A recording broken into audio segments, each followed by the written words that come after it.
Yo, what's going on, everybody? It is Straight Out of Boston here, and today I'm back with episode number 9 of my Boston Red Sox Out of the Park Baseball 17 series here. And today we're back with the 2017 ALDS. We're going to be taking on the Minnesota Twins. So to recap the regular season, we ended up winning the American League East. Despite only winning 87 games, it was a rather weak division this year. You can see Baltimore came in second. They ended up losing in the wild card game to the Houston Astros, but they won 85 games. It actually took them a game 163 to make the playoffs. They defeated the Cleveland Indians into that game 163. Both teams were tied at 84 and 78 at the end of the regular season record. So anyway, like I said, though, we ended up winning the division. Played a lot better in the second half. We kind of were off to a middling start, I would say, up until around the trade deadline, and that is when we made the move to pick up Sonny Gray. He proved to be a pretty big acquisition. Not, exceptional down the stretch by any means, but certainly solidifying the back half of our rotation. A 3.71 ERA in 12 starts he made after the trade that we picked, or after we made that trade where we picked him up. And the roster's all messed up right now. So let's set the postseason roster. That would be a good way to start off this video, I would say. Let's do players eligible here. And alright, so we are going to, probably want to get at least one of Eduardo Rodriguez and Matt Barnes on to the staff. I'll go over some stats or the end of the regular season stats here in just a moment, but Rodriguez finishing with a 4.48 ERA, Barnes with a 4.83. He definitely struggled down the stretch. Looking at his game log, he hasn't really had a good start in a while now, so it's kind of a toss-up between who we want out of those guys. The bullpen is where we can probably spare some of these pieces. I'd say Bauer we can remove from the playoff roster, and probably... this is tough. We could... we'll see. We want to have Ross in there because he's the lefty, even though... I guess if we have if we start Rodriguez, it's relevant. I'm going to remove Ross anyway, though. I don't care too much about righty-lefty. I'd rather have the best guys in there. So let's put Barnes on the playoff roster and Rodriguez. And then that will set up our postseason roster. The only question is who would we start in a potential Game 5. Our 1, 2, and 3 we already definitely know, though. We can take a look at some of the stats of our starters this year. Let's just get this rotation set up. All right, we're going to go with David Price in Game 1. 3.61 ERA this year. 4.07 FIP. Not his best year. Home runs were up was his big issue. 33 home runs. That's one higher than last year. Definitely want to see him get that down. But anyway, and then we're going to go Tyson Ross for game number 2. Again, probably not, maybe what we were looking out of him coming into the year based on what he did after we picked him up last year. But a 3.93 FIP, 3.87 ERA. And then Sonny Gray in game 3, we already went over him. And preliminarily, we will say Matt Barnes will start game 4, but I'm not sure who's going to go quite yet. But I think just because I'd like to be able to use Rodriguez out of the bullpen as a lefty, I should say. I couldn't decide between saying lefty and left-handed hitter, or left-handed pitcher, I should say. But, all right, lineup-wise, so let's see. No one is hurt, I believe. Got everyone off the disabled list. So let's see here. Why is Pedroia not in at second base is the real question.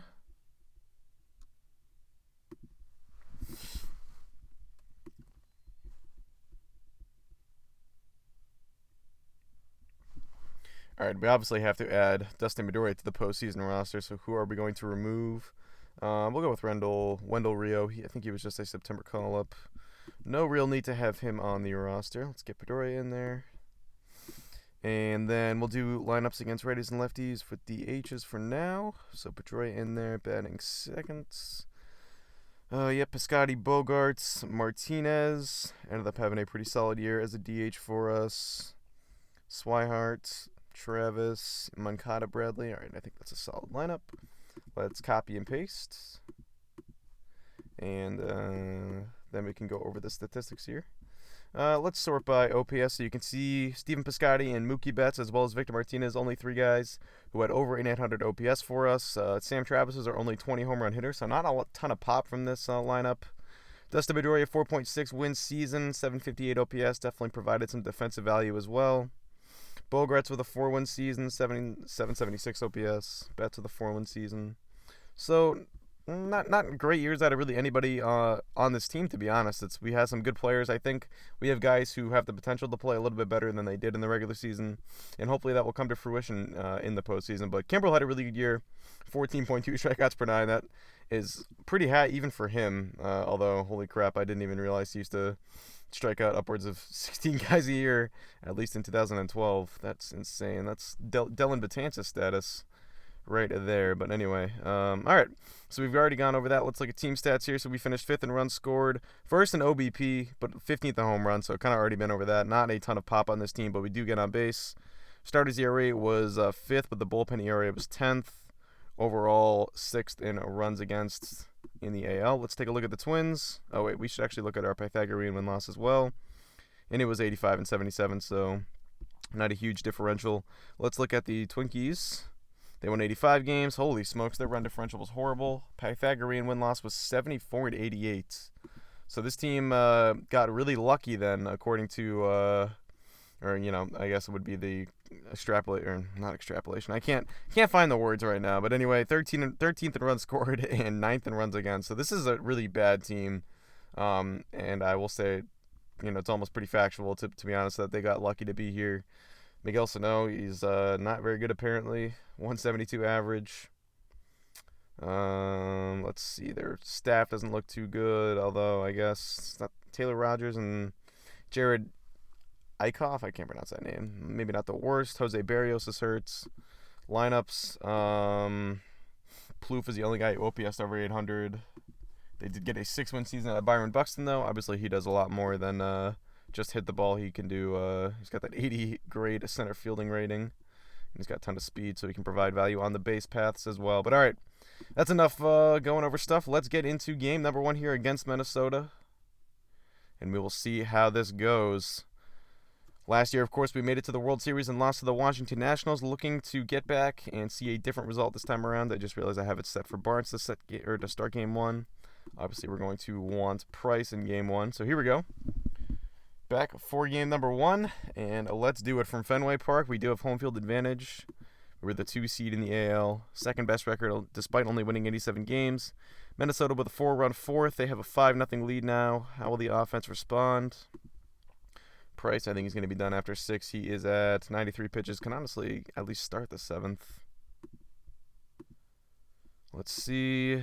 Okay, it looks like 1st and 3rd here. We should get someone up at least. Probably should have had someone up before this inning even started. We'll get Steven right up. This guy could eat a couple innings here for us if need be. And yep, so I let Price simmer the rest of that inning. That was probably not a great idea. So 7-0 now. And it looks like Minnesota is going to come away with the Game 1 victory. We did have a little bit of a rally there. Put up 4 runs in the 8th. Or in the 9th, I should say. But anyway, Minnesota closes it out. They win 8-4, so they've got a 1-0 series lead. Moving on to Game 2. It is going to be Tyson Ross on the mound against Phil Hughes. We're going to go same lineup as last game, see if we can bounce back. We're going to need a better starting pitching performance. Definitely can't have 7 earned runs allowed from our starter again. And expect to win. Ross so far so good. We've got a 3-2 lead through 5. He is at 84 pitches, so he can at least give us the 7th here. Oh, Jesus. A 3-run 7th for Minnesota. So Ross in line for the loss now. Probably some poor management. I maybe should have paid a little bit closer attention to that inning. Let's get Tazawa up. This is still a close game. We want to get our best guys in there, and Tazawa did have one of the best seasons, a 2.3 ERA. So we'll get him in there for the 8th. And we'll get Kimbrel up for the 9th. We have the off day tomorrow anyway, so we might as well. Okay, we've got 1st and 2nd here with 1 out for Victor Martinez now. It's going to be Xavier Cedeno coming into the game for the Minnesota Twins. 4.58 ERA this year, but V-Mart, the DH now, coming up to the plate. Cedeno looks at the runner, stretches, wheels, and fires, and Martinez gets hit. So that's going to load the bases now for Blake Swihart. Tying run into scoring position. Swihart behind in the count, 1-2 now. From the stretch, Swihart swings, put in the air to shallow center. Buxton springs forward, and he makes the knee-high catch. Nice play. Piscotty will tag and score. So it's a 1-run game now. Sam Travis at the dish. The Twins are going to bring in the righty, Brandon Gnomes. Only 10 appearances this year for Gnomes. And let's see a flare to right. Dozier's not going to get there. That's a base hit. Bogarts to 3rd. Ooh, do we try and score him here? I kind of think we should. But Sano's got a great arm apparently. Screw it, we're trying. Come on, Bogarts. Can he score the tying run? Oh my god. Come on, game. What are you doing? Don't tell me the game's going to freeze right here. What is happening? Unbelievable. No, what is happening? Oh, the throw home, and it's... Yeah, he's safe. Okay, that was... Wow, that was... I thought the game froze for a sec, but all right, we'll take it. So it's a RBI base hit for Sam Travis on a little blooper. And we are tied at 5. Excellent. And now it's first and second for Yohan Moncada. And he's ahead in the count 3-0. Blake Wood on the hill now for Minnesota. Had a very good year for the Twins. Moncada better be taking here. And he is. That is ball 4. And now the bases are loaded for Jackie Bradley Jr. Can he give the Red Sox the lead? He's 1 for 3 tonight. With the bases full and 2 down. Here's the pitch, sent high in the air, deep left field. On the move is Arcia, and he makes the play. That is 3 down, and we end off the 8th inning tied at 5. So we're going to bring Kimbrel in now for the 9th, and I trust him to get through this inning unscathed, and he does just that. How many pitches did it take is the real question. Only 12, so we could potentially send him back out there for the 10th. And we've got the top of the lineup here. Let's go to runners in scoring position. Nothing going there. All right, so Kimbrel's at 12 pitches. Let's get someone up right now.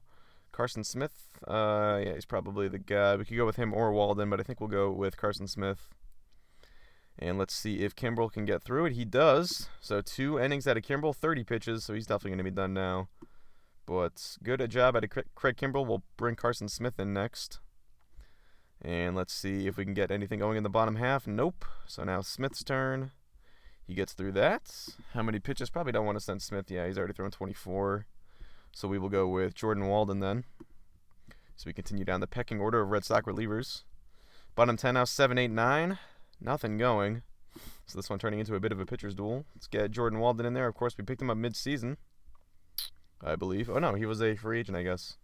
No, I thought we got him in a trade. Did we get him last year? No, oh, yeah, we got him off waivers from the Dodgers. That's what it was. And he's been pretty good for us. Now he's getting some work in the postseason, a high-leverage spot in what's probably a must-win game. And he does not let down. Gets through that inning. Only 9 pitches, so we could potentially start the next inning if it got there. The last 9 guys have been retired in order, though. Can we get something going on offense? Okay, a little 2-out action here. Pedroia on second for Bogarts. He's 1 for 5 tonight, and he is going to be intentionally walked. So V-Mart now comes up. He's ahead in the count 3-1. The pitch, it's going to miss for ball 4. The bases are going to be loaded now for Blake Swihart. Winning run is 90 feet away. The count is going to be 2-2 to Swihart. Saltalamacchia puts down the sign. Here's the pitch. There's a drive left center. Buxton. He makes the play. Unbelievable. Byron Buxton robbing Blake Swihart of a base hit. That could have been the ball game, but instead we are going to continue on to the 13th inning. Byron Buxton making plays out in center field. All right, so let's get Greg Holland up. He will probably be next in line. Let's see if Walden can get through this inning. Nope. Okay, a 1-out double to Trevor Plouffe looks like. Or no, Brian Dozier moves up to second. Let's let him face Beresford, whoever this guy is, the shortstop. Walden kicks and fires, hit up in the air in the infield. Easy play for Walden. He makes the grab for out number 2. Now Saltalamacchia up. He's behind in the count 0-2. Check swing by Salty, but he can't hold up, and Walden gets the strikeout, so he is through his second scoreless frame. On to the bottom half of the 13th now, and Holland will come into the game next. Walden at 17 pitches, no need for him to go any longer. It's Deduno still on the hill here, and I probably should just go to runners in scoring position, but Travis, the swing hit hard on the ground left side. Arnart, it's a base hit for Sam Travis. So we get the leadoff man on now, Yohan Moncada up. 1 hit tonight, but he's ahead 3-1, and he takes ball 4, so the first 2 men reach here in the bottom half of the 13th for the Red Sox. Full count for Bradley Jr. The 3-2, Bradley swings, hard liner toward short, base hit. Travis to third, and he will be held there, but the bases are loaded with no one down for Mookie Betts. Betts is 0 for 6 tonight. Can he get off the schneid? Betts swings, line drive toward short, and Beresford makes the play. Another. Oh, my God.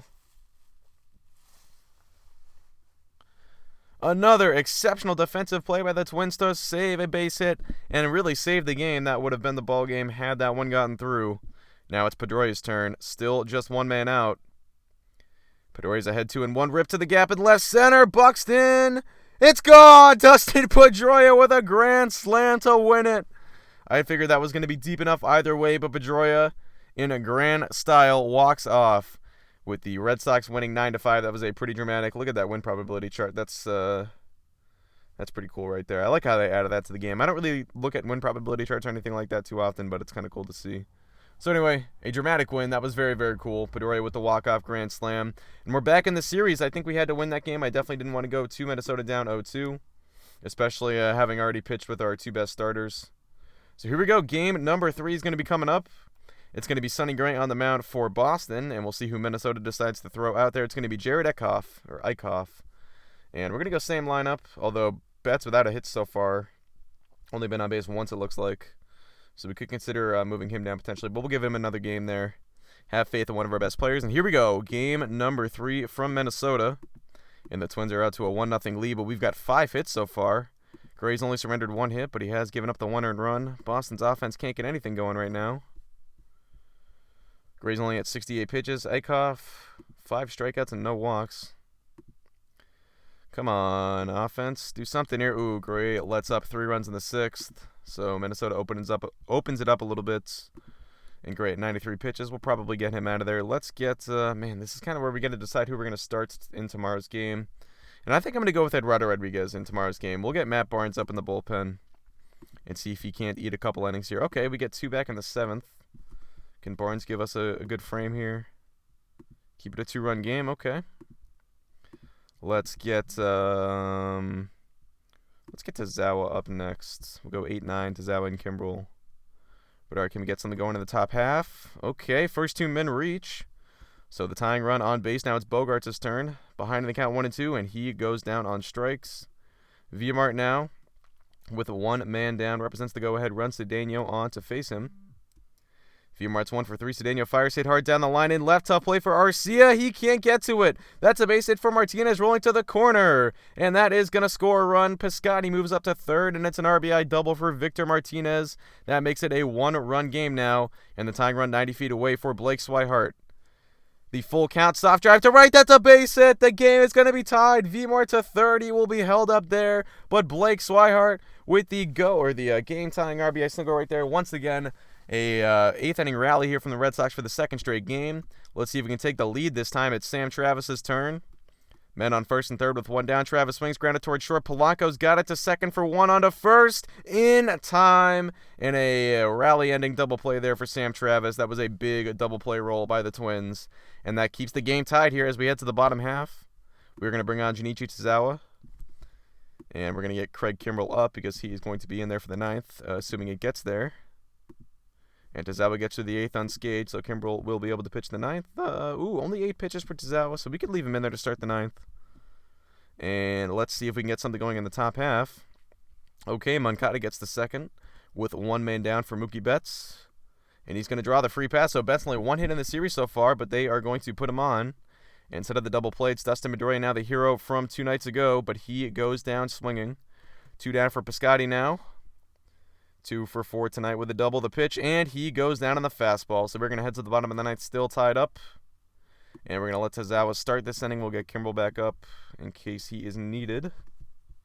But Tazawa only had 8 pitches.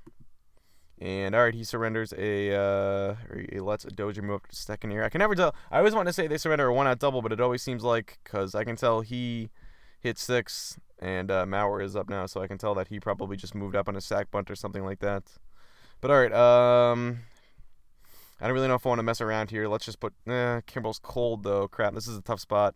We're going to let Tazawa face Mauer, who's pinch hitting. Mauer swings, bounce down the third base line. Moncada's got it. Throw to Travis in time. 2 down now for Dustin Garneau. Adam Walker is going to pinch hit. Walker's 0 for 6 as a pinch hitter this season. And he swings and misses on the fastball. So Tazawa gets through the 9th. 2 shutout innings from him. And we're going to go to Kimbrel next. Now, top of the 10th, it is Bogarts leading it off. And Swihart with a 1-out double, or a 2-out double, actually. So that puts a man in scoring position for Sam Travis, who's struggling this series. Hit on the ground left side. Beresford's got it. Throw to first in time. We are headed to the bottom half of the 10th now. Still tied at 4. Kimbrel's turn. And Kimbrel gives up a 2-run walk-off homer to Max Kepler. And the Twins lead the series 2-1. So Craig Kimbrel, he had been very hot towards the end of the season, ERA all the way down to 2.44, and had already pitched 2 scoreless innings in game number 2. but he surrenders the walk-off 2-run homer there, and the Twins win Game 3. They take a 2-1 series lead. Now backs are against the wall here for us, and it's game number 4. We're going to be tossing out Eduardo Rodriguez.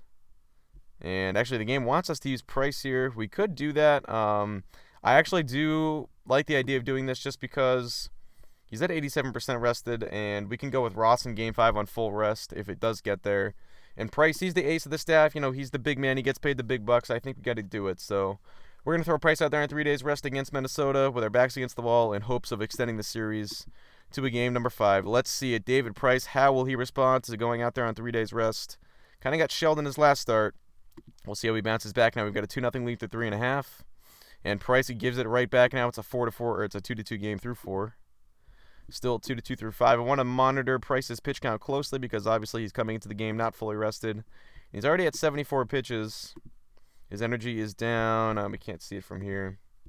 Well, he can at least go one more inning, we would think. All right, so he's through 6. He is at 96 pitches, so we don't want to push him further than this. With Tazawa throwing 20 pitches last night, we're not going to want to use him for more than 1 inning. Let's go with Carson Smith for the 7th. And then Tazawa for the 8th and Kimball for the 9th would be the ideal. All right, let's see it. Carson Smith, the bullpen is going to have to help us out here. And Smith surrenders the go-ahead run there. Minnesota takes a 3-2 lead. Now we're going to need some more 8th inning magic here from the Red Sox or some 9th inning magic. Whoever they prefer to do it. Smith, 23 pitches, gives up the run and the lead onto the top half of the 8th. All right, so we got 2 guys on here for Yoan Moncada. With just 1 man down, Cedeno on now. He has surrendered a few big hits this series. And here is Moncada, 0 for 3 tonight from the stretch. The 1-2. There's a base hit from Moncada. He got a fastball and drilled it to left. Martinez to third. He will be held there. The bases are loaded for Jackie Bradley. Lefty on lefty here. We could go with a pinch hitter, but I'm not really sure who would be a better option off the bench. Maybe a Chris Young. Let's see. Bradley definitely struggled this year. I'm sure he struggled even more against the lefties. But he's been okay so far this postseason. And yeah, definitely he did hit righties a little bit better than he hit lefties this year. I don't know. This is a tough choice. I like Bradley a lot, but I think going with Chris Young is probably the smart move. So we're going to do just that. Chris Young, a pinch hitting opportunity here. Looking for the big hit to try and tie the game. And he's going to face Brandon Gomes, so I probably should have figured they were going to counter with the righty. But oh well, here we go. Too late to go back now. It's an 0-1 pitch, and oh no, please don't turn 2. Young is out. That's a double play. That is 3 down, so not the right choice there, although I guess you could say that is resultative bias or whatever, but either way, not great. All right, let's put Young in at center, and we're going to be down to our final 3 outs here. 3-2 ball game. Samuel Deduno on the hill. We're going to go batter by batter here. It's Mookie Betts to lead things off. Betts still just hitting 0-53 so far this series. 0 for 4 tonight. 1 pitch in the series. He sends one to the air deep center. Should be room for Buxton. Close to the track, but he puts it away. 1 down. Now it's Pedoria's turn. 1 hit tonight. Pedoria swings, curveball hit on the ground, left side. Plouffe has got it. Throw to first in time. And the Red Sox are down to their final out. It's Stephen Piscotty. Can he keep the series alive, keep the season alive? The 1-0 pitch swung on liner down the left field line. Arcia to the track. He leaps high, but it's gone. Stephen Piscotty keeps the season alive. Unbelievable. Stephen Piscotty down to the Red Sox final out. He ties the game with a solo home run. Unbelievable. That is awesome. All right, so the season is extended for now. It's Xander Bogaerts' turn. The count is full. He's over 4 tonight, and he takes ball 4. Now V-Mart. He's got 3 hits tonight, including a solo homer. Grounder between first and second. Beresford's got it. Throw to second in time. That is 3 down. So we do tie up the game now, heading to the bottom of the 9th. Let's get Craig Kimbrell in there in relief of Tazawa. Kimbrell surrendered the go-ahead or the walk-off homer last night. Let's see if he can bounce back tonight. Oh, my goodness. And he cannot. A walk-off triple from Jorge Polanco. You don't see that every day, or very often, I should say. But that is it. Unbelievable. Craig Kimbrell, he let us down that series. Nothing else he can say about it. Blew 2 games for us, and that is going to do it. So we end up losing the series in 4 games, and obviously bounced quicker than I wanted to be. I thought we had another chance at making a run there. The AL definitely seemed to be wide open, and we had been playing very well down the stretch. But the Twins knock us out. So that is just the way the cookie crumbles. They're going to be taking on Texas in the ALCS. It's going to be Chicago and Miami in the NLCS. So one of those 4 teams will win the World Series, but we will find out in the offseason. So that is going to do it. Hope you guys enjoy. Thanks for watching, and I'm out. Peace.